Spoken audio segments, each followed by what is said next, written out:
But tonight, our program is Finding Beauty on a Back Road with Linda Nickel. Some of you already met her a little bit before the meeting. Linda is a Texas based photographer and a host of a weekly webinar called The Happiness Hour. You can tell we all like Happiness Hour. She has been recognized by TexasHighways.com as one of the top 25 travel photographers to follow on Instagram. And she is a co-author of Composition 15 Photography Trips to Creating Captive Images. Her images and articles have been published and used in digital and marketing campaigns. And as an active user of Instagram, she curates multiple feature accounts to inspire and promote the work of other photographers. And she's graciously come from her location today of Pflugerville and drove over just for our meeting tonight because she wanted to see all y'all's bright and shiny faces. Right. And advance and stuff like that. Okay, perfect. Thank you. So give me a little grace because I have speakers come in. I'm never the speaker. And I do a lot of things to get out of speaking, but this is my one trick pony. It's the one presentation I will do. It's kind of my little project. So I hope to encourage you to start a project, finish a project, talk someone else into doing a project. You three new ladies right here. Yeah. Okay, so my name is Linda Nickel. I grew up in LaSalle County. LaSalle County is in South Texas. The county seat is Cotulla, Texas. So if you're familiar with I-35, it runs from Dallas to Laredo all the way down, north and south. Cotulla is like about halfway between Laredo and San Antonio. It's a dot. Nothing happens in Cotulla. Nothing will ever happen in Cotulla. But it's where my family is still there. And when I turned 17, I was like, see you later, people, I'm out of here. So I moved to Austin to go to school. And I go home on weekends to see my parents. And that I see maybe one, maybe two of my girlfriends from high school, but otherwise there's no reason to go to Cotulla, Texas. It's hot, it's dry, it's flat. There's just nothing pretty. But in 2017, my father unexpectedly passed away. And so I found myself home every weekend for about 6 months. And it took us about 6 months to get things organized and back to a routine. So I was going down there, I was helping my mom. And my mom she lives the life of a teenage boy. She likes to play video games and she likes to watch YouTube, and she does not go to bed until 4 a.m. So she parties and she parties hard. She's 82 years old. And that's her routine. And but I like to sleep late too. But after a while, you're like, oh God, come on, let's do something. And so I always have my gear with me. And I thought, let me just kind of like run around and see what I can see. Back in the day when we were little kids, my dad knew all the farmers. They knew all the ranchers. And as kids, I sat on the tailgate or the toolbox on the back of a pickup. You cannot do that with children today. But my parents threw us up there, and I experienced nature from the back of a tailgate. You're passing through gates, you're running through creeks, you're getting scratched and poked with cactus. That's how I experienced nature, and I didn't like it. And one of the first experiences with nature photography, friend said, you want to go camping? I'm like, no. Why would I pack everything I love in the back of your truck and then drag it somewhere else? But I've done that a couple of times, and I still am not a good camper, but I sure like taking pictures. And if you're on location, it's real easy to get some pretty stuff. So what I was doing is, while my mom would sleep, I'd jump in my car, have my camera on the passenger seat, and I would just kind of roam. And when I was a kid, there was a particular back road that I knew. And I thought, I wonder if I could still find it. Because as a kid, I was probably 8 or 9. This is like 40 years later. And I'm like, I'm not sure where it is, but I kind of knew. So I went that direction, and I started seeing things because it's early, no one else is up, it's quiet, I'm on the road, I have the road to myself, and I'm starting to notice trees, and I'm starting to notice cactus, and I'm starting to notice red dirt. Still not very interesting, but when you slap on the right lenses, you can make it interesting. And so, for lack of a better title, I call my presentation Finding Beauty on a Back Road. So, I'm going to take you for a little ride, a little spin of what I see. It's not forwarding. Oh, well, okay. Yeah, just, it just, if you wanted to go backwards, that's this or the other one. Second off. That's what I'm hitting. Oh, you went backwards. Okay. No, don't, not up and down. No, I wasn't. This way. Second. Come here, break. Okay. That's one way to get my promo up. Well, let's do. Thanks, Chuck. Okay, now it's. Okay. Okay, Okay. so now it's correct. All right. So basically, let me see if I can get you up. These are just some of the scenes that I saw. And I don't know how many people grew up in the country are going to go, yep, yeah, you recognize this. And maybe it's not the same part of the state, but you recognize weeds, rust, fences, birds. Okay. I was not a wildlife photographer until I started roaming this back road. And now I think I am. But one of the things about this area, that's really kind of cool. And I didn't know that until I started, talking to people and showing them my pictures. It's part of the migratory bird path. So we get lots and lots of cool birds that come through. And we get butterflies that come through. I didn't know that until I started like rolling around and thinking, what is that? Why are there so many butterflies here? And the more questions I had, the more people I found to help me figure out why. And of course, one of my very good friends, Ruth Hoyt, is a birder. She's a bird photographer, wildlife photographer. She's like, Linda, you're in the path. And so you're going to be able to find this bird and that bird. I'm like, oh, wait a minute. One bird at a time, Ruth. She gets very excited. But wildflowers, when we have bluebonnets in Austin, I don't know what you guys get here. I know you get a lot of wildflowers, but in Austin, the bluebonnets are everywhere. In South Texas, they stop just south of San Antonio. It's too hot. And every once in a while, you see a stray bluebonnet, and you're like, oh, cool, we have a bluebonnet. And people don't get excited because they're used to these fields in Austin. But in South Texas, you get a bluebonnet, it's like something special. So I don't have a rhyme or a reason. I just have early morning hours, and I've got to kill 3 or 4 or 5 hours before my mom wakes up. So I'm running these back roads and back and forth a couple of times. I'm quite for the first year that I was out on those roads, I was the gossip of town, and I didn't know it. Okay, so farmers and ranchers are like, there's a silver CRV, and it looks like she has a gun because I've got my gun. Okay. I mean, it was. And then finally, I'm stopping at a field, and I can see the truck and I can see the dust. And I'm like, where's he going? He's really going to hurry.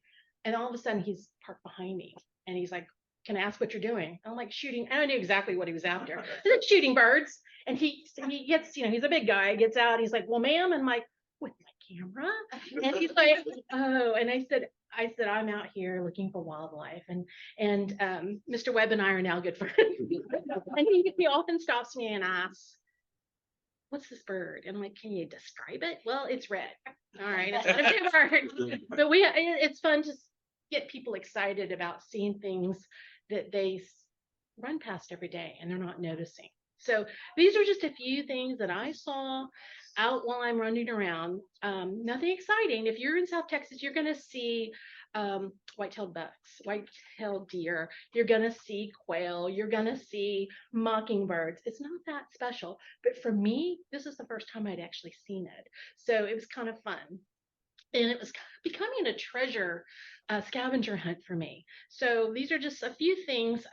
This photo caused a lot of controversy because I had been I never crossed the fence. In South Texas, my dad, very young age, not to cross the fence. You just don't trespass. But I had gotten out and I was right up against the fence. The nest was in the tree, not too far from me.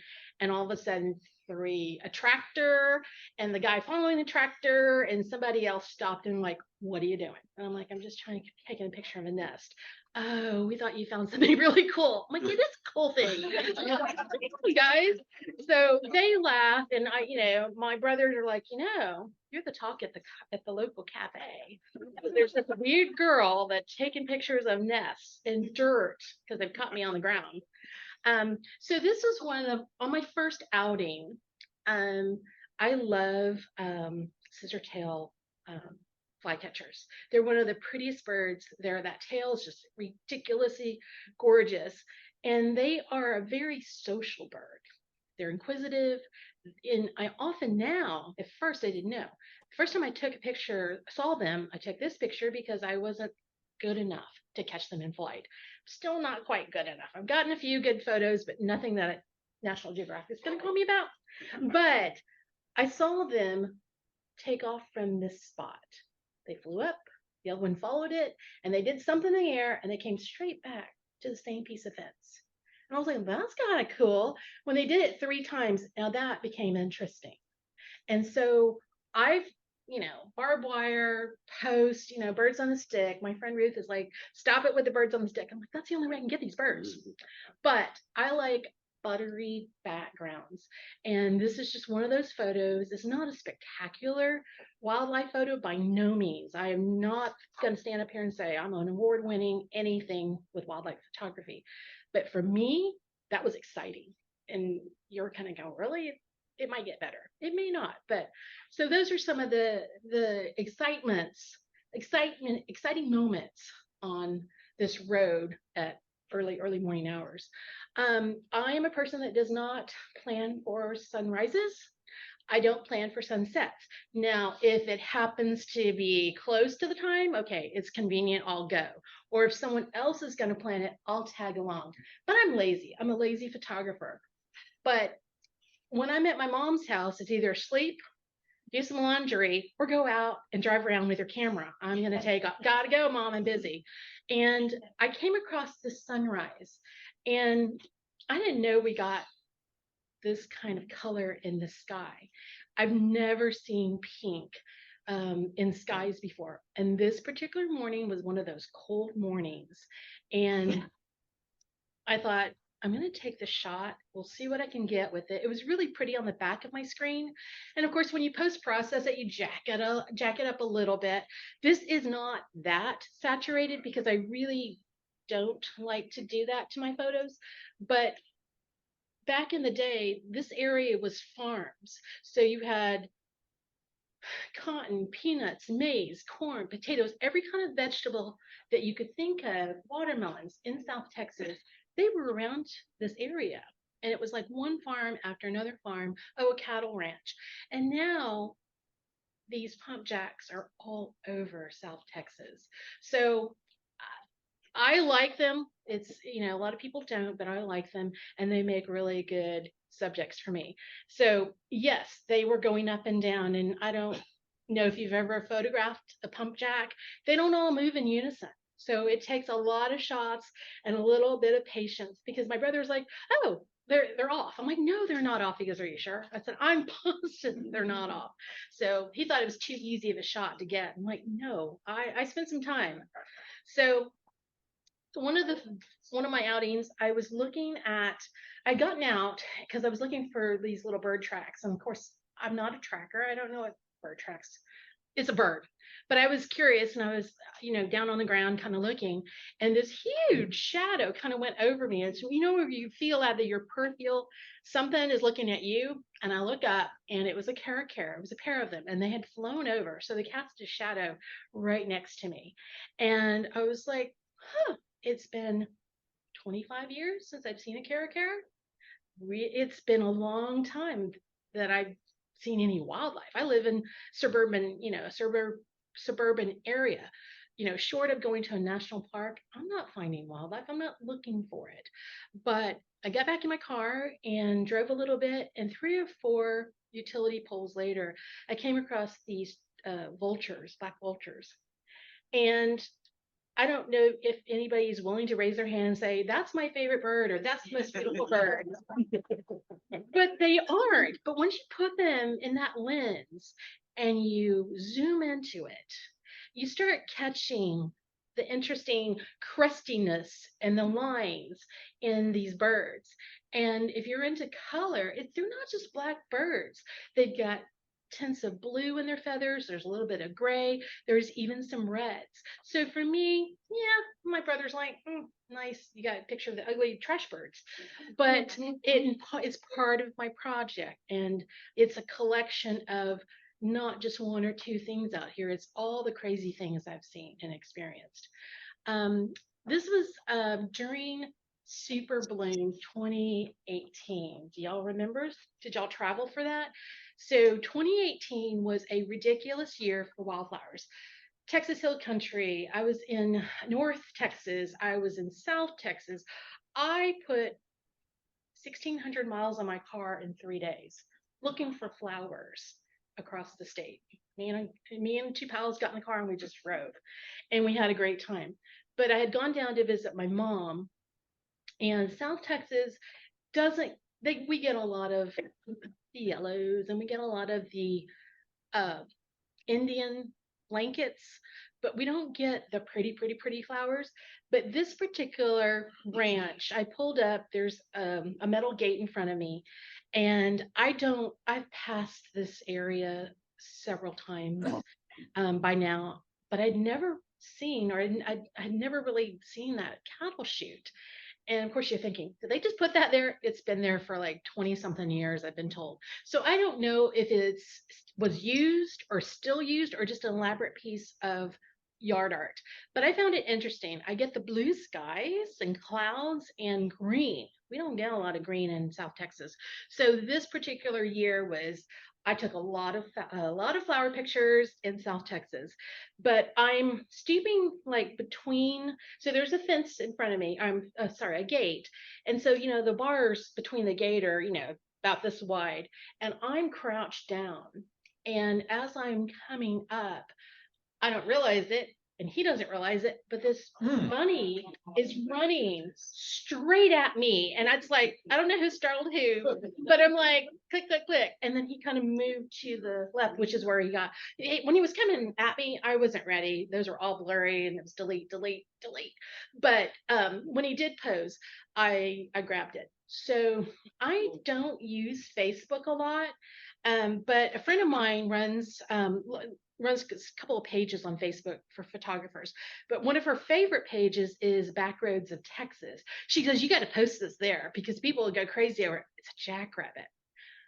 For me, it's not a big deal. You see jackrabbits all over South Texas. Well, I posted it, and people went crazy because they had not seen a jackrabbit wherever they lived. And all these people commented about, God, it's been so many years since I've seen a jackrabbit. I'm like, y'all need to go to Cotulla because they're all over the place. So, but it just reminds me that, this state, it's big, it's diverse. There are a lot of little treasures that you might get that I'll never see because I don't live in this area. And so it just kind of reminds me, even though it's very common to you, somebody on the other side of the state or the other side of the world hasn't seen it, and it will be interesting to them. So one of the ranches that this is a gentleman that stopped me one day, is like, what you doing? And because they're all looking for trespassers. This is their ranch. There aren't that many people wandering around. There's a lot of oil activity out there. So everybody's got their spidey senses. Are the guys on the main roads? Are they crossing fences? Are they hunting illegally? So Mr. Winters stopped. I didn't know he was Mr. Winters at the time, but now we're buddies and pals. But I was poking through his gate and I took the shot, and I loved it because when I was growing up, and maybe some of you other ladies too, the Indian blanket flower. Some people call them fire wheels. I think there's another word for them, but I grew up with Indian blankets. Paint, no, not paintbrushes, Indian No. blankets. Indian blanket. Yeah. Yeah, they're different. Than Yeah, they're a little bit different. The brushes are a little bit taller. They look almost like bluebonnets, but they're red. But when, as a kid, as a little girl, I made mud cakes and I was a very good mud cake baker. And that's what I decorated my case with were the Indian blankets. You got flowers all over your little mud cake. But when I took this photo, it kind of, I mean, I took it super sharp. I personally like, shallow depth of field. I like that impressionist feel. And I am nowhere near Claude Monet, who is one of my favorite painters. But this kind of reminded me of some of the fields that I've seen in his paintings and traveling in France. I've seen these fields. Of course, they've got different flowers, but this is my South Texas version of it. So I like that little sliver of sharpness and where everything fades off. And that's just kind of something I like. My brothers are my biggest critics because they're South Texas boys and they're like, it's blurry. It's not blurry, it's orange. And they're like, it's blurry. So in August, June, it starts at the end of May, but June, July, August, even into September, South Texas is hot.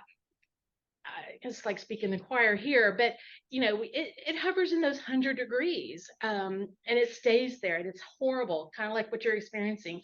I grew up with that for 17 years down there, and I try to avoid going to visit my parents in June, July, August. But in August, when I was rolling around with my air conditioning on, I ran across these flowers and I'm thinking, it's August. I didn't think we'd have flowers. There's no rain. It hadn't rained, but yet wildflowers still find their way. And I was super excited to see this. I think it's a queen butterfly on it. And it's just part of like, what's that butterfly doing out here? There's no water anywhere near this area, but this field was just full of these flowers. And it just surprises me because that's not something I would have expected to find that day. Now, as photographers, if you're macro photographers, anybody? I'm a macro photographer. I love it. And I have plenty of photos of this butterfly zoomed in, big, just the antenna, just the wings. I love that. But I wanted to show it in its environment and how small it is in this big field. So that's kind of why I left it that way. Does he have like little holes in his wings? Or? It might be battered. No, it's just the way it's the whites probably. Yeah. Yeah, just white. Yeah. It could be a non-blur. It could be a blurry photo too. I'll call you David and Paul. So I was actually, this is early morning, and I was actually on my way to go to a cardinal's nest. One of the ranch hands. Hey, Miss Nickel, I found a cardinal nest and it's right here. So that's where I was going. And I'm like, the sun's coming up, and I'm like, what do? Do you get there before the bird starts doing its thing, or you get the sunrise? And I'm like, all right, I can come back tomorrow for the cardinal, but I don't know what the light's going to be tomorrow.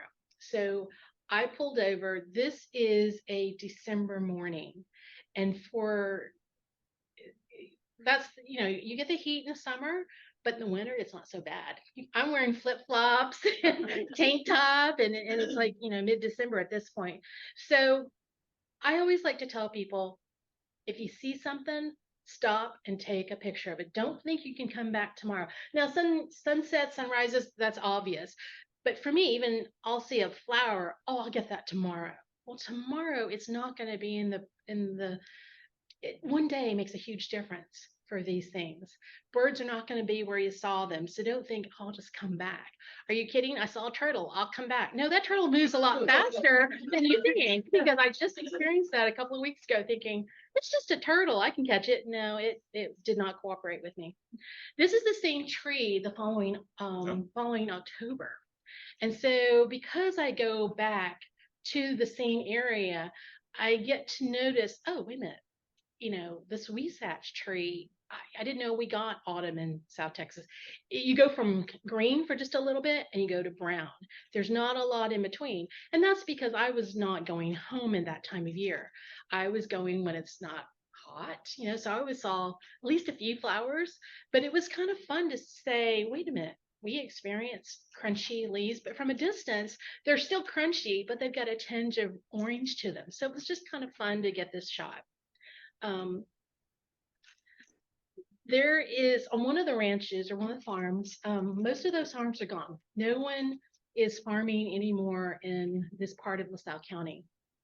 There are a couple of people planting maize and they're planting hay because they've got cattle to feed or to sell to other ranchers.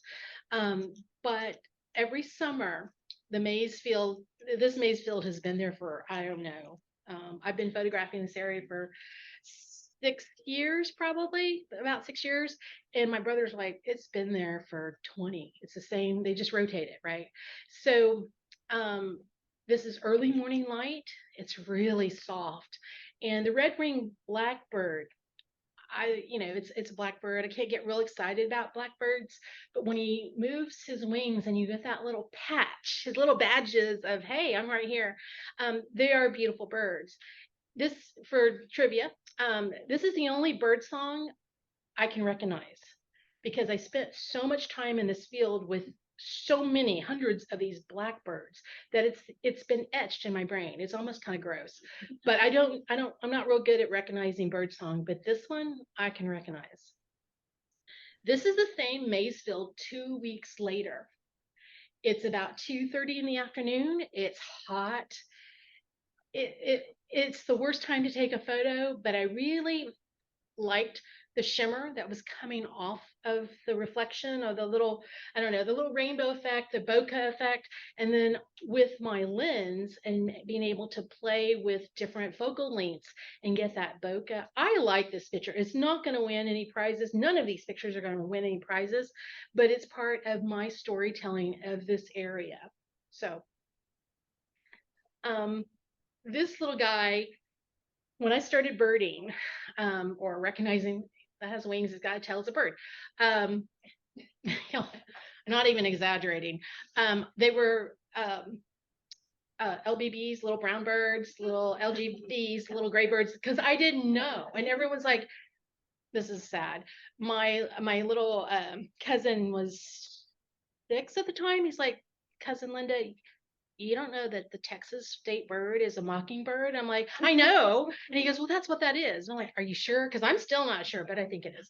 But I know, I'm, the education in South Texas probably was questionable. But I like, not so much because of it, I know the bird is the subject, but what I liked about this photo was all the barbed wire. I really like barbed wire. I love this old mesquite, I guess it's mesquite wood post. I love metal gates and the chain on that. And now you've got the pokey thorns of a mesquite tree. So all the textures in this just kind of came together. But what this photo means to me is when you grow up in South Texas and you're too slow to get in the truck, you get stuck at the door. And guess who has to open and close? Gates. I have opened a lot of gates in South Texas because I was too slow to get in the middle seat or the back seat. So this kind of takes me back to my childhood of, you got stuck opening the gate. But again, with shallow depth of field, I know it's a tree. There's a tree back there. We don't need to see it sharp. That's an artistic choice on my part. But what I really loved about this photo, and I was telling somebody it's one of my favorite photos, is that it's just sputtery. It's just all the same colors, just kind of soft. Like I said, it's not going to be anything special, but it means something to me. Oh, I know, right? That was my reaction after so when you're in your vehicle, and I use my car as a blind. For most of these pictures in here, I'd say probably 80% of the pictures I'm showing you, I'm in the car, especially if there's an animal or a bird, because everybody knows you roll down the window, you turn off the motor, you move. Animals are skittish and they're not going to stick around. But I drive really slow and I keep the windows down, even when it's hot, even when it's cold, if I'm doing my photography. And I had seen something on my peripheral vision and I thought, I know I saw something. Let me do a U-turn. So on the second pass, she moved her tail. and it was just a little bit. I was like, okay, there is something there. And she's quite a ways away from me. And this is a very, very heavily cropped photo. But this is the first time I caught a bird on her nest. And it was so cool to see. This is where she lives. This is where she's going to have her babies. And this is where she's like, please don't bug me, you know. So if you're going really fast, you're not going to see these things. And so you have to kind of pace yourself. And, you know, I try not to go real far, real long on my little day trips. Um, if, if anybody's a birder, you probably have already seen a painted bunting. If you're not a birder, you're going to be a birder once you see this bird. I think it's the prettiest bird that we have that comes through Texas. I have friends that are hardcore birders and they're going to sit there and argue with me that, well, it's pretty, but it's not the best bird. But when you get a bird with all the colors of a rainbow, it's really, and then you get usually brown environments around it, it pops out, it sticks out. This little guy was on a post, and that rule of don't photograph birds on post or sticks or whatever, that just, who cares? It's a painted bunting. He's so pretty. And somebody asked me, did you saturate this? I actually desaturated him because I took his photo kind of midday. So it's a little bit harsh light. You can see that sheen on his feathers. And so I actually had to take it down. But he's so cute. He has a cute little bird song because I recorded it. And then he's so smart because I know birds are, but he's holding down that little, strand of seeds. So he can hold it down, pull the seeds without losing his little stem of whatever that is, weeds, seedlings. I don't know. I'm going to hit this. Sorry guys on Zoom. So these turkeys crossed in front of me, and I've got plenty of pictures of them crossing in front of me. But because I go on this road so much, I know where the turkeys are going to be. They're almost predictable. And so once you get that, I know where they are. Do I want them in flowers? Do I want them in straw? You just kind of have to predict, work with the seasons. But I kind of knew I was going to I run across them all the time. And a lot of times they don't stop to photograph them because I have so many pictures of them. But because there were so many of them this particular day, and it was one of those days where the light was just real soft, I thought, well, I've got my own softbox. Let's see what they do. So they ran into this field. I let them cross. I let them get back to whatever they were doing. And I took this photo, and it's hard to get that many birds looking at you. No one it's like taking pictures of my family. You can't get everybody to look at you at the same time. It's very frustrating. But I got enough. I got one or two in focus, got him looking at me. But when I got home, what I got really excited about was the background and the pops of these yellow wildflowers in the back. They just added a little bit more to this picture for me. So it stays in my little portfolio here. There is a dip in the road. I come around this corner and I always see the dip, and there's never water in it. And every once in a while when it does rain, it fills, and it's always muddy. It's dirt. But I had said something kind of out loud. Wouldn't it be cool if I could catch someone drinking out of it or near it? And to give you some idea, this is about the diameter of a metal trash can lid. It's a very small little divot, and it's not very deep. But I came around that corner, and I'll be darned if this cardinal wasn't skinny dipping. And I rattled off 2 shots, and I was like, okay. And at the time I didn't have a camera that I didn't have it on high, and so I think I ended up taking 7 shots. First 2 blurry, third one was this shot. And I didn't even look at the others. I was just so excited about this one. And to be honest, I still haven't looked at some of the ones behind it. I looked at the one right after it, and it's basically the same. But I just got really excited because those are those little gifts that sometimes you just put it out to the world, like, please let me find something. And sometimes you get those little wishes. A lot of times they don't. But when you do, it's so much fun.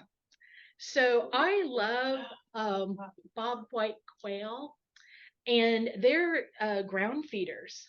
And if you've not seen coveys, they are there's always a leader, and there's always like 10, 12, 15 behind them. And where he goes, they go. And I had actually been shooting really low. I was shooting a turtle that had kind of tucked in. And I don't know, I looked up and all of a sudden the first one jumped on this little log and started moving towards me. And I thought, they never do that. Something's wrong. Something's very wrong. And then another one jumped on, and another one. At one point, I had 7 of them on that log. But this is one of the shots that I liked because, you've got one as a lookout. One's like, I'm here, I'm the leader. You've got one, I'll look this way, guys. The other one will look that way, guys. So it was just kind of a cool story. Now, because I was shooting low, my settings were off. These guys were in the underbrush, so it's super dark and not enough light. I don't shoot with a flash. These were almost like black, but with the software that we have, don't be afraid to use it. I used a noise, which let me get rid of a lot of that noise. I was able to raise my whites and my shadows, and I got a little bit something to work with. Now, will this print real well? Probably not. I would probably not be happy with it. But when you backlight it and you do a presentation, it's the story that I'm after more than the print. But I think I did print it and it didn't turn out too bad. So there can be days when there's no wildlife. It's too hot, it's too cold. There's just not going to be anything to see. That's when you go look for bugs. South Texas is full of bugs. I am not a bug person, but I have a very good friend that is a macro photographer, and I should give you her name so that she can do a presentation for y'all. But Mika loves bugs, and because of Mika, I've learned about bugs. I don't like them any more than when I first met her, but I appreciate the beauty of them. And when I saw this guy, he's orange. He was like this brownish orange. And I thought, you're the weirdest color thing, but it was a beautiful bug. And to be on a Mexican poppy, it was kind of fun. So I carry in the back of my car when I'm down there, a little footstool. Is that what you call it? A step stool. And it is not uncommon to see the crazy lady in the middle of a dirt road with her step stool and a macro lens. But one of these signs that I give myself, because, I get bored, you get 4 feet to work with, and you do not move off that. You've got to sit right here. And if you just wait long enough, bugs will come. They will come back to you. They will start bugging you, and they'll literally bugging you. But it is kind of fun, and bees never disappoint. So just play with your macro lens, do something different with it. I love cracked mud.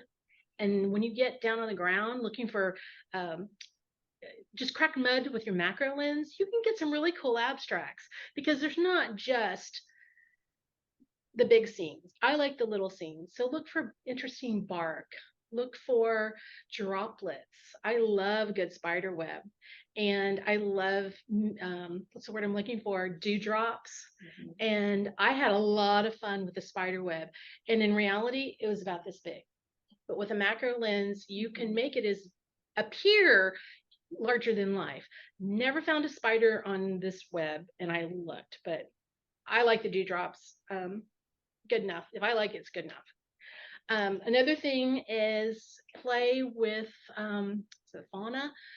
Cactus. In South Texas, there's so much cactus, so many different varieties of cactus.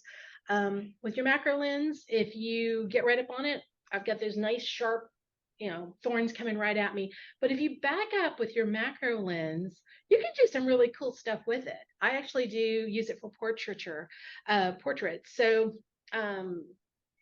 make those lenses work harder for you. Don't limit what you think they can do with them. So try to get low. Everybody says that. Don't shoot at eye level. Shoot sideways. I said that in a presentation. And my friend's like, sideways? I'm like, oh yeah, how do you think I got that shot? Because I was straddling another cactus. And I don't know, I don't even think I had my eye on the eyepiece. It was just like, yeah, I got it. And this is that shot. And so play. And if I tried to duplicate the shot, I wouldn't be able to do it. But it makes my collection for this area a little special. I am now on the other end of it, I play with zoom lenses. I love insects in flight. I'm not very good at it, but I sure try. And I sure go through batteries and SD cards just trying. Because, if you shoot 100 of them, you're going to get one of them. Um, it's just the odds. So I like to, um, at safe distances, I'm a little afraid of bees. I'm a little afraid of yellow jackets, hornets, anything that's going to sting me, I'm a little afraid of. But with the 150 to 600, back it up. You've got plenty of room. They're going to, you're going to be able to find something. And this makes this area, I'm trying to give you guys kind of an overview of everything that I'm seeing, because it's not just, my brother like, how come you only have one deer picture? Because there's more out here than deer, but that's all he's interested in, right? So, but for people that are interested in wildlife and bugs and flowers, this kind of gives you a view of a little bit of everything that I'm seeing over the course of the year. Big mammals are hard to find for me because I don't cross fences, so I'm always shooting into a fence or on the road. Even though I know some of those ranchers now, and they are like, come on over, come into the gates. And I'm like, nope, I will one day, but that's not part of my project. My project is, what do I see from this road? And so I stay on the, outside the fences. But this coyote had crossed in front of me, and I'm like, stop, stop, stop. You're like willing it to stop in the right place because, they're going to take off. But this guy, I don't know if it's a male or a female, stopped. I've got plenty of pictures of it up close because I had a nice lens on him. But I really am after that big picture. I like mesquite trees, and I like, this is Catula. This is LaSalle County. Everything's brown. And for him to blend in so well, and he's a healthy looking coyote, because some of those coyotes down there look a little ragged. But so I was really pleased to get this. Oh, That's what I said. And then I'm like, damn it, come back out. So I'd driven past it. Peripheral was like, I saw something. Didn't I see something? I think I saw something. But I had to go a little ways before I could make a U-turn, because I was on a really narrow road. So I U-turned it and came back, and I was like, I know I saw something. And I just turn off the car and sit there. And I wasn't sure where I'd seen it, but it was like in this area. It took about 20 minutes, and she poked her head out. And then I could see babies. She had two of them. They never came out. This is the best shot I got of her. And trust me, I took so many of them. And I was probably sat with her for about an hour, 45 minutes, hour, something like that. That's a long time for me. I don't have that kind of patience or attention span, but I was determined to get a picture of the babies. I never got one. One of my friends saw this photo and they said, it would be a stronger photo if you remove those leaves in front of her face. And I don't disagree, but that's not how I saw it. And I don't, everybody has their reasons, and if you remove stuff, that's your decision. But for me, I want to show it the way it is. It's messy. Wildlife is messy, especially where I'm photographing. And I like this. And my friend argued with me for a little while, and I'm like, and actually even took my photo and removed the leaves. And I'm like, don't disagree. It's great. But this is how I found her. And this is the story I want to show, because I'm not entering these in contests. These are just for my own little collection. now did you see her at all before that, or? I saw something move, and I didn't know what it was. I just kind of saw a shadow. She was in a den, I guess, but the den was more like vines. And so that's what she was poking out of. So it wasn't like a hole. And if she had a hole, I couldn't see it. So it was just I saw a black shadow, and I didn't know if it was maybe a skunk or it could have been like a little javelina. I wasn't sure, but it was such a quick thing. So I was kind of relieved when she came out and she wasn't a skunk. So, I should have warned y'all. Sorry. Okay. So for those of you that don't like snakes, don't look. So I always warn people because so many people don't like snakes. So I had come across, and I'm driving at a pretty quick pace because I was on the main road, and I saw a fairly large spider web. And I'm like, yes, I've got my macro, got out, trampled over there. I had my macro on it, and I hear the rattle.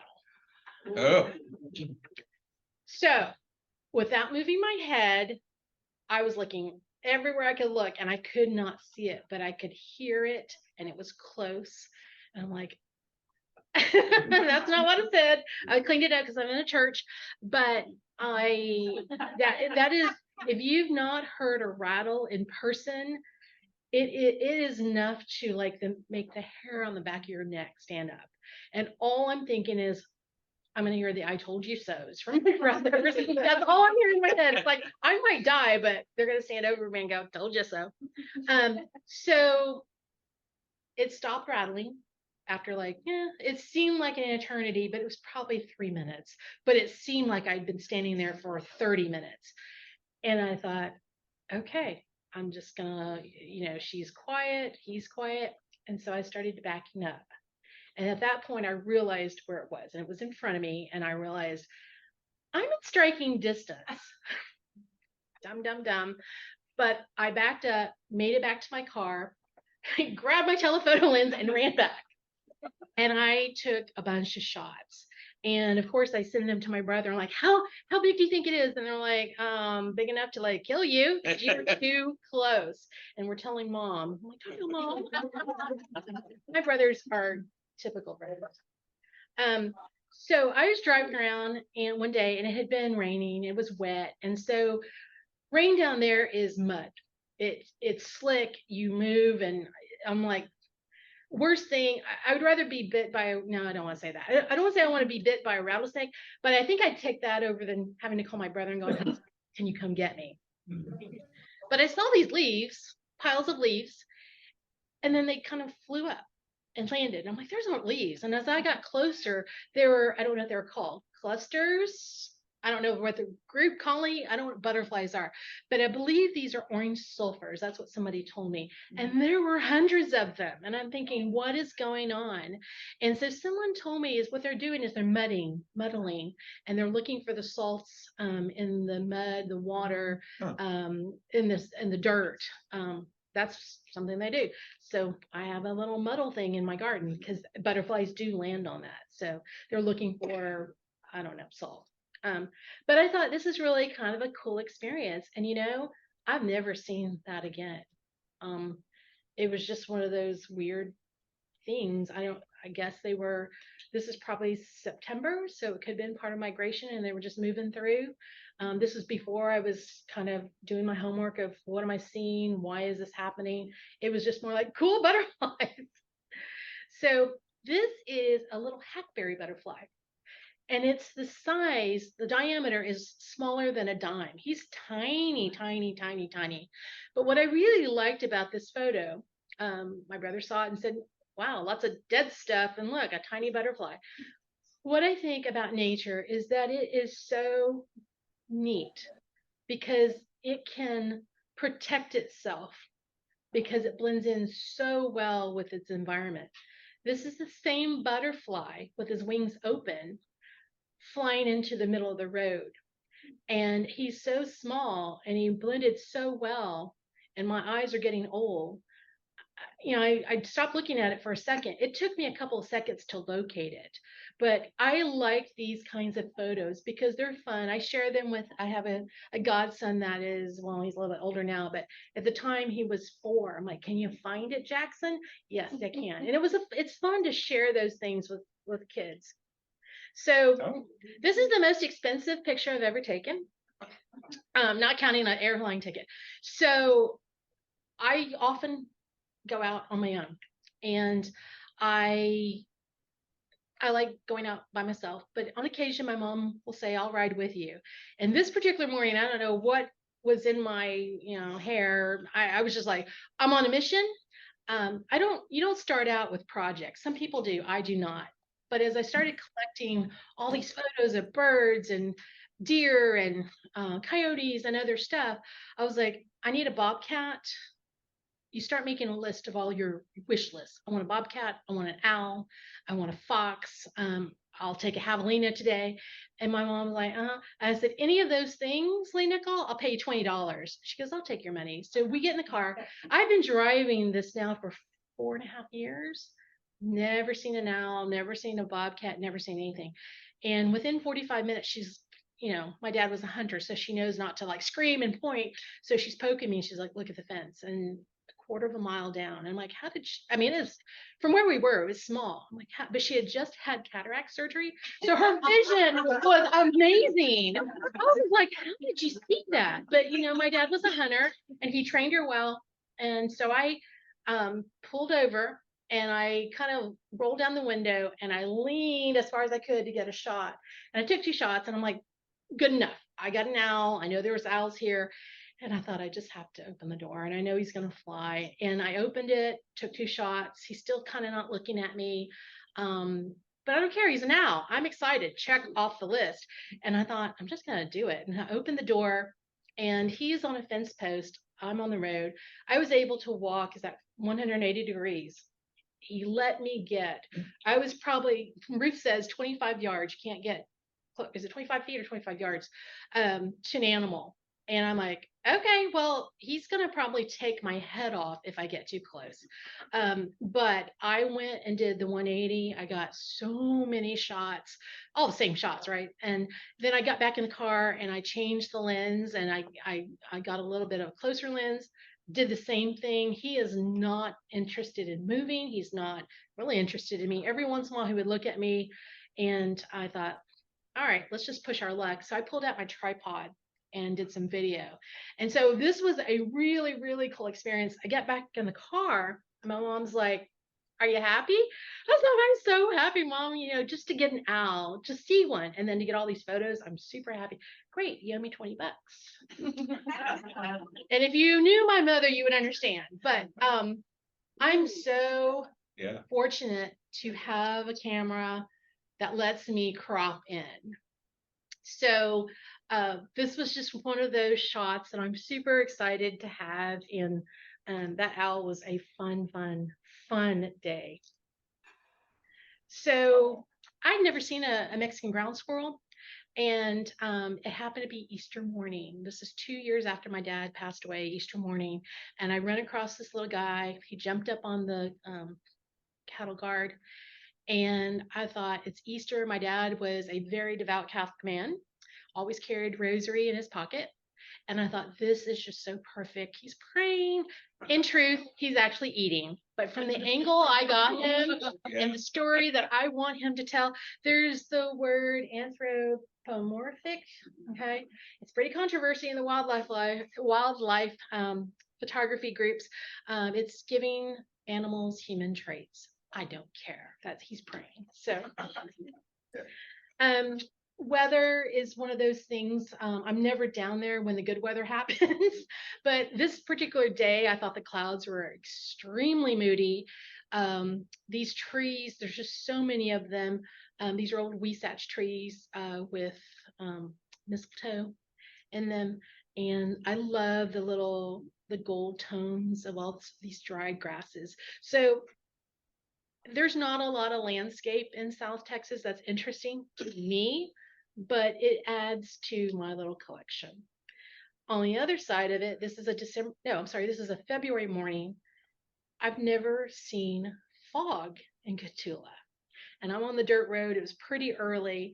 And I thought the sun is actually coming up to the left of that tree on the left. And I just got that color of apricot kind of came through, and I just thought it was interesting. It's like I said, none of these are going to win any awards, and if so, boy, would I be surprised. But they're fun and they tell stories, and that's what I'm most interested in with my photography. You drive these roads long enough, you start noticing things. And I knew that the golden-fronted woodpecker, I've always seen the male, I've never seen a female until one day, and I'm like, and then all of a sudden, that hole is there. I'm like, was that hole there like last week? Apparently, that hole's been there for 10 years, according to the ranch hand that works that ranch. And he's like, oh, yeah, it's there. But I've never noticed it because I was driving too fast. But it was kind of fun to see them in their element. And so that particular day when I saw the hole empty and they weren't near it, I pulled right up to it and I thought, I wonder if there are babies in there. And sure enough, I could hear the vibration from inside the tree of the babies. I never saw the babies, but like the next 2 days later, I couldn't go the next day. 2 days later, I went back and I sat there. And I sat there for 3 hours and I watched these birds bring in food constantly. In fact, they were like, that was an all day affair for them. I'm like, I got to go. My mom's hungry. So I ended up leaving. But this guy is such a good dad. He was bringing in every kind of thing like crickets and worms and bugs, berries. So these babies had such a big variety for a diet. It was a lot of fun to watch. So my friend Ruth says, I come from show only your good work because that's what people will remember is that bad picture. I want you to remember my bad picture. Ruth says, no, show people your mistakes because other people can learn from your mistakes. I'm like, yeah, but this is embarrassing. I was actually down on the ground shooting it's some type of little boll weevil bug, but I was down so low. And so I had my ISO pretty high. Yeah, it was really high. And I stood up, got a little dizzy because I got up it was too hot. I'd never seen this butterfly. It's a pipevine swallowtail. Never seen it, but it had blue in it. What are you doing in South Texas? Because we don't have anything pretty here. So what are you doing? I cannot even tell you, 30 photos because it was bouncing from one sunflower to the next sunflower to the next sunflower. I was so excited because I'm watching it and it flits off and goes. And I look at my camera and this is what I see. And I'm like, oh no, oh no. Yeah, about 30 photos were like this. One of my favorite people on this planet is, I call him my mentor. He's like, stop telling people that because I'm not your mentor. But Russell Moore is a retired commercial photographer. And he belongs to 3 camera clubs in Austin area. He just turned 89. We went and had dinner or lunch for his 89th birthday. I learned more from sitting and having a meal with him than I do on YouTube or going to photo classes. It's just these life stories. And one thing he said to me one time was, the things that you think are mistakes, don't delete them that fast. Work on them. Play with them. Play with your whites, play with your darks, move those sliders. And I'm like, And it took me 8 months to pull this up and go, all right, let's see what I can do. And I use Lightroom. It doesn't matter what you use, but the software these days, it's just getting better and better. So is this the butterfly I saw? No, it's not, but it's something that I can save. And I'm embarrassed to tell you how many photos I have in this project, but there are a lot. It's in the thousands. This is my favorite photo. It's the worst photo I've taken, but it's those lessons and the challenges. It's challenged my editing skills. It's challenged my photography skills. And so you might have those photos that you think I just need to hit delete. Find some time, play with them. You might be surprised. I certainly am. And it's one of the photos that most of my girlfriends like, I want a copy of that. And I'm like, if you only knew what it looked like. So I only show this to camera groups. What software did you use? This was Lightroom. That's all I use is Lightroom. Now this is before Denoise, Topaz. I think Topaz was out there. I just didn't know what it was or knew that it existed. So I'm kind of new to the Topaz stuff. I only use it for birds because I'm just not a good bird photographer, but I want to be. So, but this was purely Lightroom because I do not have Photoshop skills. All right. So I was heading home. And the sun was coming down, and this is facing west-ish, and it was going to be beautiful light. Not a cloud in the sky. There's nothing that makes a good subject. And I'm like, just pull over, take a picture. You can always hit delete. And I always struggle to make myself pull over and do that. So I did. And I had a wide angle lens on it. I took 2 shots, a lot of sky. It's a lot of yellow. It's a lot of beautiful. And I looked at the back camera. I'm like, that is pretty. I wish there was something in it. And I seriously looked up. Somehow this doe had made her way in the middle of the road. I don't know where she came from. I had just come from that. I've never changed a lens so fast. I usually carry a couple of cameras with me. This particular day, I did not. And I quickly put my zoom lens on. I took 2 shots and she was gone. This photo represents to me this area that I have mapped out that I call Gully Road. It's a 25 mile radius is what I kind of, I clock it every time I go. I'm like, did I get it? It's about 25 miles. And, sometimes I go this way, sometimes I go that way, sometimes I repeat. There's lots of little pockets on this. It's not just one main road. It's these little finger roads.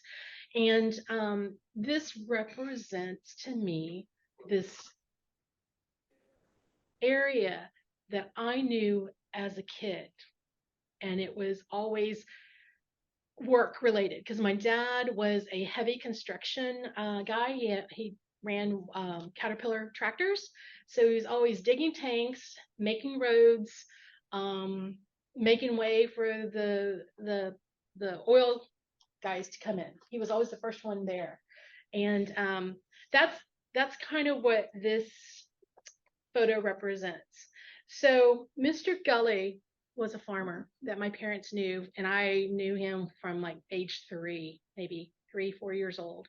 And he was one of those old guys that was pretty crotchety is the word that most people use. Not with me and my brothers and my sister. He saw us coming as like pick a watermelon, and he'd let us pick a watermelon in a field, and he always carried a big old knife, and he would split it in the middle and cut out the heart. Up until I was like, I don't know, 21 and bought my first watermelon, I had not had to spit a seed out because that's how I ate watermelons, right? You eat the heart. And my friend's like, no, you've got to eat the whole watermelon. That's what real people do. But back then, that's the way I grew up, and I was very spoiled. So this land was farms and ranches. And over the years, the fences have come down. The ranches have been split up. Some are what they call luxury exotic game ranches. Some are just old farmers that, they don't grow anything, but they've got like a deer blind or something. And so I wander these roads, and this gives me permission to put my phone on mute. I feel like I've become a better naturalist. I've learned patience, and I never thought I would have that. I still don't have it. But when I'm out on these roads, I don't care what I have to do until 3 o'clock because that's when I have to go back home. But for the most part, it just gives me permission to observe wildlife in its habitat. And I don't know how long that stuff is going to be there. The next big oil boom may wipe them out. But I feel like this area has made me a better photographer, and I've learned and I've laughed at myself. I was a girl that never really had muddy shoes. I come in, my mom's like, you need to take those off.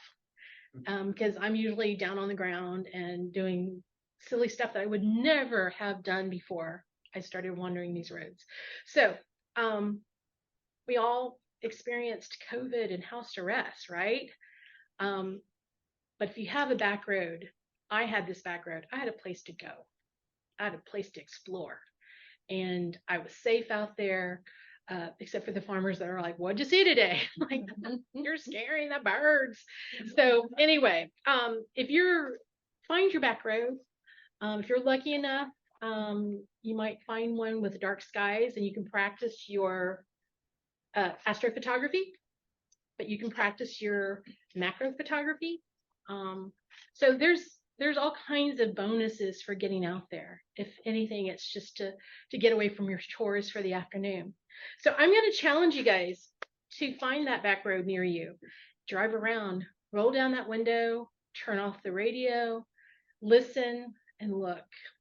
And even if you don't see anything, and there are many days I'm out there and I don't see a dang thing, like nothing, go back. and go back again, because after a while, you're going to start recognizing these opportunities to take your photos and learn from your, sometimes you're just learning and improving your own work. So thank you guys for letting me take you along this little ride.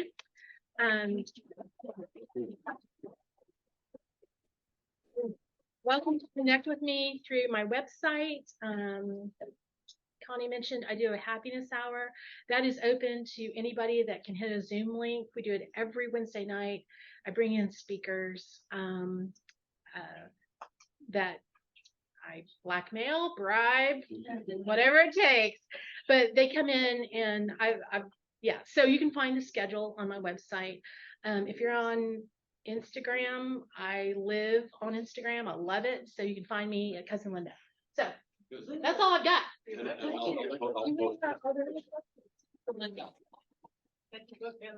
Yes. Okay. So all right. This is for me, but I want to tell people, if you're taking pictures, like I take pictures and I take thousands of them, they're backlit. They're beautiful on the computers and they look great on your social media, but print, not for you, but for the people that are going to find your stuff later. And this is something that they're going to treasure. I do one of these books for my aunts because they're not on social media. And so it's just, you can find any kind of, I use Shutterfly. I'm not advocating for them, but print them for yourself. If you're not printing them on your walls, because after a while you run out of room. But so that's what this is. So excellent. Any questions? Good.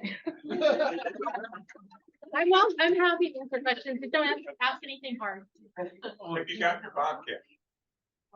So the answer is no, but the answer is yes. So one night I want a bobcat so bad. You cannot believe how bad I want one. One of my friends is the current wildlife photographer of the year. She took a photo, the Natural History Museum of London deemed it the best photo of the year. Her name's Karen Agner. She is a National Geographic photographer. She's like, come over to the ranch, because she photographs and documents the bobcats that live under the porch at this ranch that she's on. And I'm like, yeah, that's great.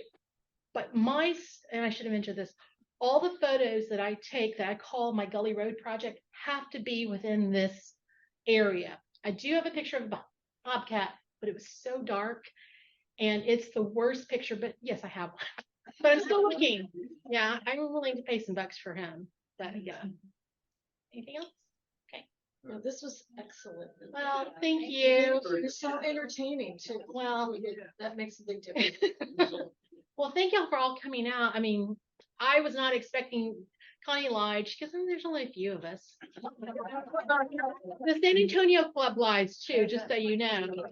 One of my friends is a member. She's like, please come. It's our first meeting after COVID. Please come. We can't find a speaker to come because of COVID. I'm like, great, I'll come. So she said, there won't be very many people. They had invited two clubs to join us. It was Standing Renewable, and I'm like, liars. So Connie's a figure. So I was not expecting this many people, and y'all have been very gracious to let me come and share my stuff. So thank you. Connie, did you want to say anything? I just wanted to thank her very much for coming. You're very What welcome. now? What your town? What is it close to in a big city wise? So it is.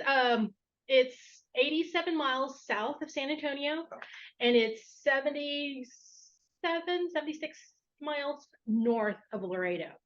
It's nothing. Back before y'all were experiencing 100-degree temperatures, Cotulla would make the news because it was the hottest spot in Texas. So it's a Cotulla. Oh, that's what. Yeah, it was like Derby, Dilly, Millet jumped in the skillet. So Cotulla was really hot. Yeah, it's the county seat. Yeah. It's on the map. It's on the map. It is actually on the map.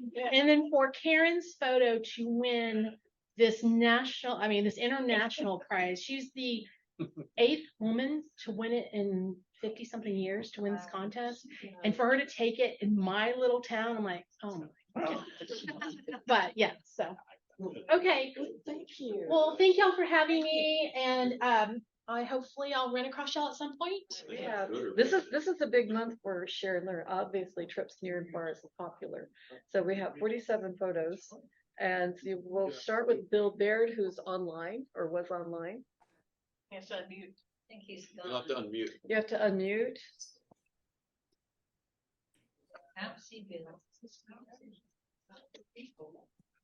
Oh, no, I'm here. Okay. Oh, can you hear me? Yes. Okay, well, back in April, we made a trip to Holland, and the Keukenhof Gardens were just spectacular. It was cold and rainy almost every day we were there, but this day was bright and sunny and so perfect for photographs. And I have dozens of pictures, but I really like this one the best, I think. Nice. A couple of years ago, we made a trip out to wine country. We had trips to Napa and Sonoma. And of course, we had to go across the Golden Gate Bridge. And so I managed to get this shot here, Nice. which is probably one of the most spectacular sites, I think, in the U.S., maybe the world. And a couple of years ago, we went to Italy. These were with, we traveled with an organization called Road Scholar. It's for seniors. It's an educational and travel program, and they have programs all over the world. And so this is one of them. And so that's the Ponte Vecchio Bridge there, which is one of the highlights of Florence. Okay. And I think that's it. Yeah. Oh, hey, Thank you. that's mine. And I don't know why, but I chose a theme of orange. So all my pictures have a little bit of orange glow. This is over in Istanbul on the Bosphorus when you cross from the Asiatic side back to the European side. And I was watching this sun and I kept thinking, I'm going to get a good shot. And I kept watching. And it went behind the Blue Mosque. And I got I guess you'd call, Kathy, would you call that an eclipse of the Blue Mosque? Whatever, yeah. Yeah, next shot. More orange. This is the red sands of the Namib Desert in Namibia. And it's extremely red and extremely dry, probably about like 5% humidity. So when you shoot a picture, those mountains in the background are probably like 20, 30 miles away, but they're crystal clear. So just a nice landscape shot. Next. And another orange shot. This was in Aruba, and my wife would go to work every day, and I would hang out taking pictures, waiting for her to get off work so I could go pick her up. And this was an area where a lot of people do kite surfing and that kind of thing with windboards and stuff. And it was just a beautiful sunset. So Aruba, if you've never been there, I think they get, like a lot of Caribbean islands, some of the best sunsets. So always a good place to go. That's all my pictures. Okay, thank you.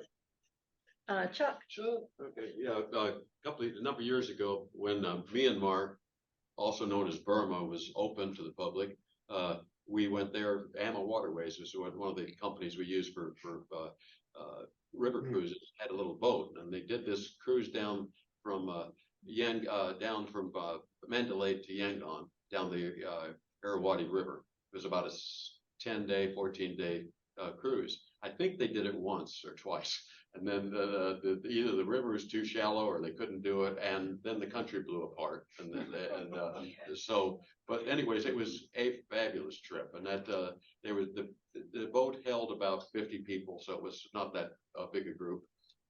And you were in very, very remote areas. That was us, the group, getting back on the boat after a day. Nice. That's also in Myanmar. That's in Yangon. That's known as the Shwedagon. It's a area of sacred pagodas and all that kind of good stuff. Beautiful, beautiful country. It's a shame they're going through what they're going through today. It really is a beautiful country. That was in the Falkland Islands. Little mama and taking care of the baby penguin. Falklands. And I have four pictures, sorry. That was Sydney, Australia, walking across the bridge at sunset, looking toward their famous Opera House. Opera House. Yep. That's gorgeous. And Connie. Oh, That's not Connie.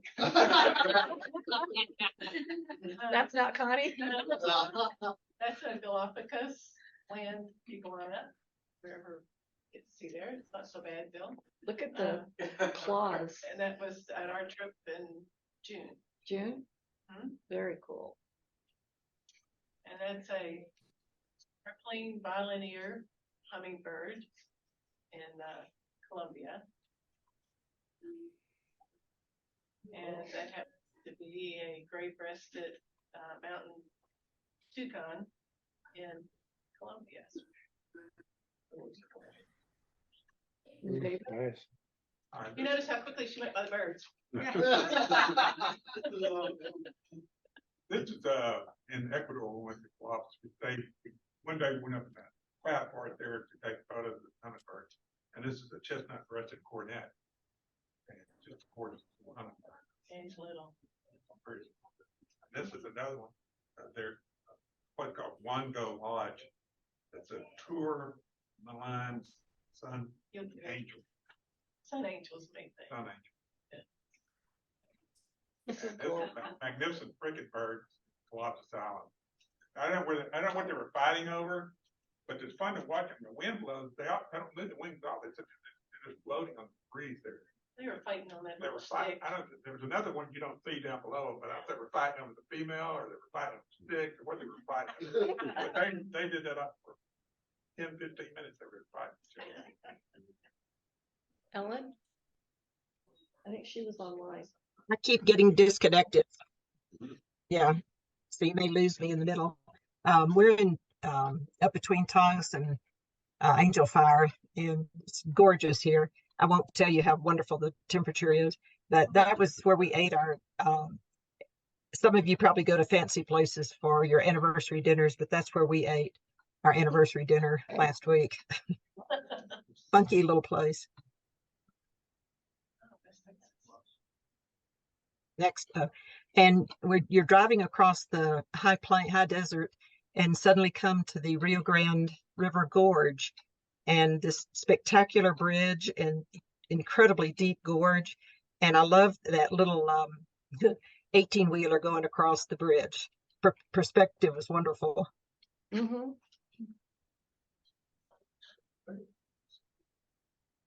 And that's looking north in that gorge. It was really spectacular, and the skies in New Mexico are always beautiful. Yeah.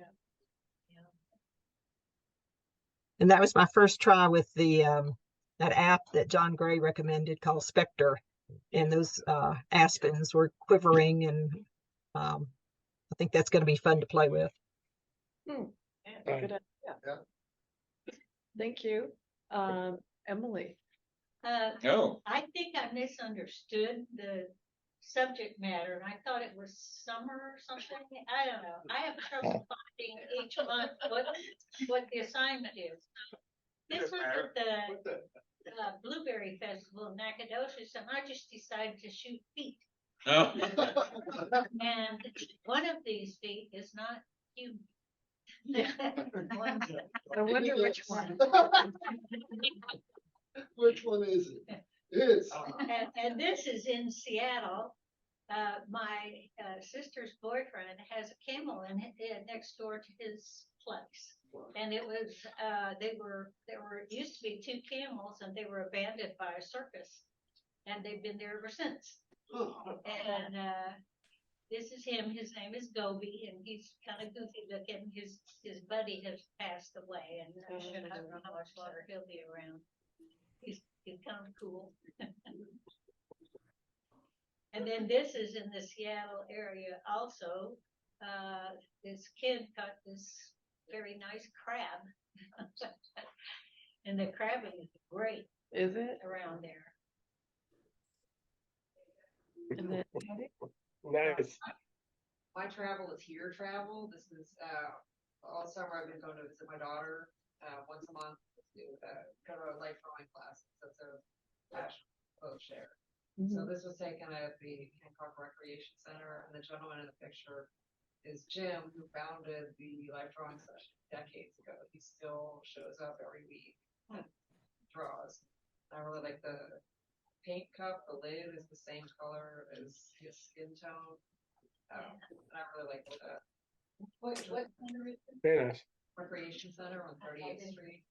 Hancock Recreation. Yeah.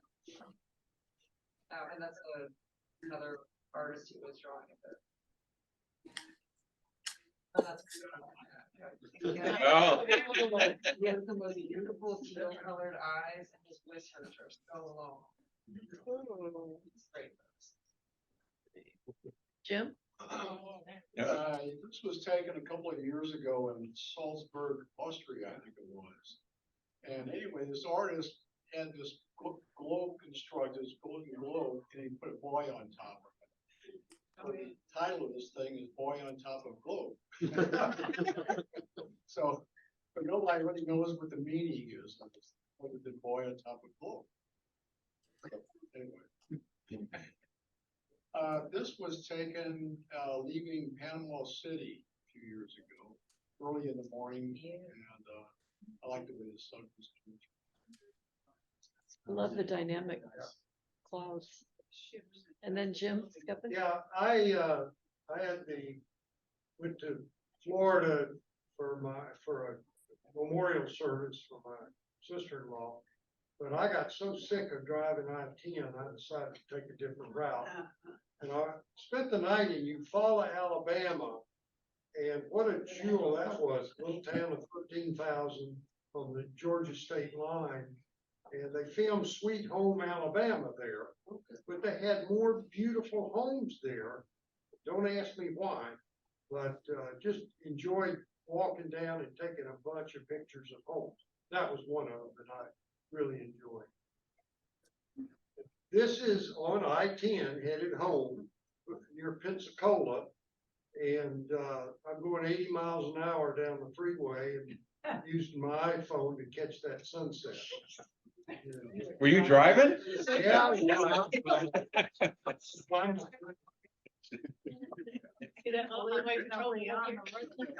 Oh, and this one, this is the Sawgrass Tour Players Championship is there. The golf course is always on TV, but nobody ever sees the clubhouse. That's the clubhouse at Sawgrass. And gorgeous place. John? When I first started really getting serious about photography, I finally managed to buy a D300 Nikon. And that summer, I went up to Colorado. I stayed in Montrose, and I found out that a guy would take you in a Jeep on top of Red Mountain #3. So I chased him down, and this is on top of Red Mountain #3, just outside of Uray, Colorado. And it's 13,000 feet high. Wow. And so to not have to walk all the way up there, I only had to walk up about 50 feet. Why, it was something I could do. Yeah. Yeah. And not walk all the way down. There's no way I could have walked up all the way from 5,000 to 13,000. So Oh, that would, yeah. I got a Jeep guy to take me up to the top of the hill. That's a smart move. This is gorgeous. That's pretty. This was a couple of years ago. I took a class from Adam Shello in the north rim of the Grand Canyon. And this is one of my photographs from that trip. That's good. Look. Was it sunset? Yeah, we're working with the sun at that day. The reason we took the trip at the time that we did is on this day, you could catch the sun going down and the moon coming up. The moon coming up pictures, I didn't do a very good job with them, but this one was good. Wow. And Milky Way. Was this? This is Yosemite Valley, and I went out there with my grandkids 2 years ago, and this is the famous trip where we had to rent 2 houses in order to get enough bathrooms. I got voted down. I found this beautiful house with enough bedrooms and everything. Not enough Not bathrooms. enough bathrooms, and I got vetoed on that house. So after they left, I stayed and took a course from the photography shop there at Yosemite. But one night I went out and got the Milky Way The Milky Way. Yeah, that's nice. and the Yosemite Falls. Yeah, that's right. That's beautiful. Wow. Nice. Well, we were in Canada not too long ago, and we didn't see many mountains because of the haze from the smoke from the wildfires. So I got a lot of mood shots.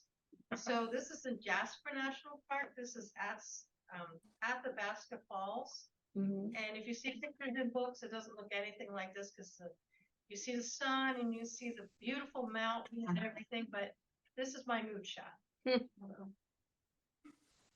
Balloon? We were also in New Hampshire. We were on Golden Pond, which is Squam Lake, where friends of ours have a place. So we were watching balloons go by. I love the sound of the balloons. Yes, very distinctive. That's also on Squam Lake. We finally got a sunset, but they had the fires from Quebec, so we had smoke or rain every day. But it wasn't 90. It never got to 90. Tim. All right, so I just got back from a cruise that took me to Iceland and Norway and a couple other places. So this is Norway, the path of the trolls digging, I believe it's called, on top of this mountain. There are, for perspective, there's lots of cars on that road that go down there. It's like 13 hairpin turns, something like that on the way down. So How many? 13, 13. 11, 13, somewhere in there. Interesting to watch a bus driver do it. So still working on editing some of these. This is one of the kind of more famous, I think, waterfalls you'll see. Nice. That's when we're in Reykjavik, and it is called, I'm gonna butcher all the names, but we'll try it. So yeah, Seljaland Falls. Seljaland Falls, something like that. Tim, are those all people? Those are people in the right. It's a huge cavern. Yeah, you could see them there. Yeah, it's huge. And also, This is a horizon. pano with a 14mm lens, so it's very, yeah. And also the south shore of Iceland, that's a puffin at a place called Dragul. And you have that background. Yeah, it's up on a cliff, and they come and go. It's really windy, and they move a million miles an hour. Was this the same photographer that took you around and took you to the puffins? Yeah. So I was with the photo guide for that piece, but still, it's a lot of driving and a lot to see. Okay, Mike. Oh, I gotta mention, Kathy and I, we took our grandkids on a cruise and then tours. We went on the romantic Danube from Budapest to Regensburg, and then we went on up to Prague, and then finally wound up in Munich. This is my granddaughter there, and I decided, Kathy took all kinds of steel. I decided just to take this time. This is the new, it's kind of a neat, it's a Samsung S23, and it's got 3 big lenses so that you go into churches and things. Mike, they really put it up here so they can see the camera. Yeah. It's got 3 lenses. It's got a 10x, right a 3x, and a wide angle, and then over here's the front and back. And then actually, it's got a wand that's kind of neat. And you can actually take this, and it's got a little button on here. So if you want to set your camera up, you just take the wand and you press it. You can actually twist it and take pictures. So it's kind of a neat little camera. I just took this, and Kathy took. I took my big lens, and she took. And this is our daughter, and it's Ariana. She was our model. Yeah. She was very attractive, and she loved taking pictures. It's a great shot. And this is a picture with the camera too in Neuschwanstein. And I'll tell you, those kids worn us out. we had to hike all the way up there. I don't know, God, it was hot. Well, not only that, but the castle has these turrets. Yeah. We were there, okay, the story with North Weinstein is that when Mike went on assignment to Saudi Arabia, we took the family on a vacation, a little week vacation, and our youngest son got lost. He walked out the back door of Nosh Weinstein. And this is before it was as commercialized as it is. So it was just mountains and paths and no fences. And I mean, you could go anywhere. And it was foggy. He marched all the way down the mountain. And I don't remember it being as long as it was, but he ended up getting on somebody else's bus. And the people on the bus said, yeah, he doesn't belong here. German. And no, he didn't speak German. I didn't speak German. They spoke German, so we eventually got us all back, but half the bus was really pissed at us because we delayed leaving. The other half was very glad that we found him. So that was the start of our assignment to Saudi Arabia. But this was on the bridge. You go into the back and there's a bridge and you really get some pretty shots there, the Neuschwanstein. And then in Prague, this is actually St. Wenceslaus Cathedral. And I think that church has the most beautiful stained glass windows I've ever seen. I mean, this is just, they must have had 15 or 20 everywhere. And they were just gorgeous. The one thing about Prague too, all of the churches in Germany and stuff, there was a lot of damage from World War II. They never bombed Prague. Germany, so Prague was saved because Hitler wanted to save it as a living museum or some such thing. For the Jewish people. Right. So these are the original stained glass windows and stuff. They didn't have any damage at all. And this camera, it actually takes pictures with 3 of the lenses at the same time. So you get some really nice shots. And then Kathy and I had a decompression time. We went to Schloss Elmau, it's called, and it's a wonderful luxury resort and spa on there. And this is the very southern Germany, and they call them the Westerling Mountains. And one day we got 2 electric bikes. So I love those electric bikes. Matter of fact, I got up to 30 kilometers an hour on it. And then you fell off it. Yeah, not while I was driving that fast. That's good. But the slopes you can see right there in the center, in the mountains in the background, and then that was just all kinds of wildflowers all around there. So it was picture of wildflowers. It's an alpine meadow. We're down to me, so we're almost done. Passau has the largest pipe organ in Europe. Los Angeles has a bigger one, but Passau's is so special because it's actually 5 pipe organs. And the smallest one, actually the acoustics is in the crown of it's called the Holy Ghost organ because the music is coming from the ceiling. So I guess that's why they call it the Holy Ghost. Now, they do have one console where they can do the whole thing.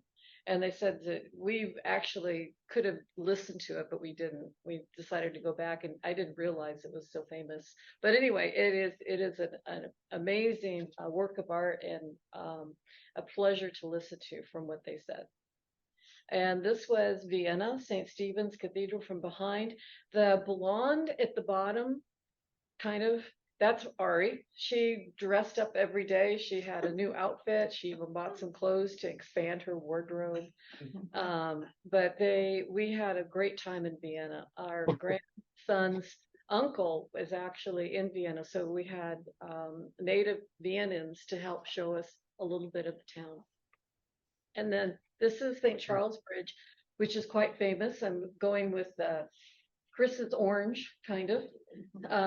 But you can see the St. Wenceslaus, the cathedral in the background, and all of there's so many windows, you don't realize it until you have the light coming through it. But this is a silhouette of a couple of the statues that are on the bridge. Thank you. That's a very famous bridge. A lot of people. So we're down to the last couple of slides. September 19th is our next meeting. Again, it will be hybrid, in person, and Zoom. And the talk is the infrared zone with Silva Delta. Connie? No. That's the one that was on the program. No. No, What is it gonna be? you changed the program. It's gonna be, no, I think it's on the calendar. It's gonna be Rob Dole capturing the West Texas. Oh, Oh. okay, He was supposed to be this month. yeah, We had to do some rearranging all right. because not only my August, but my September and my October speakers have all rearranged, so I've had to rearrange. Everything, okay, so I'll fix that. So share and learn the blur or freeze action. I have a picture of the Blue Angels when they were here several years ago. And then October, it's members' choice. You get to put in whatever photos that you want. So there's no as such assignment. So anyway, so I will fix that because that's the original that you had, so that's wrong. And then for Emily, this is at the end of this, that gives you what the assignments are for the next month. So there you go. Anyway, we are done. I want to thank you all for coming. This has been a great turnout. We had an excellent program that Connie provided for us, and I hope to see all of you again. So stay cool, stay in the shade, work on your computers, whatever, or go out in the early evening or morning and take your shots. But Bye.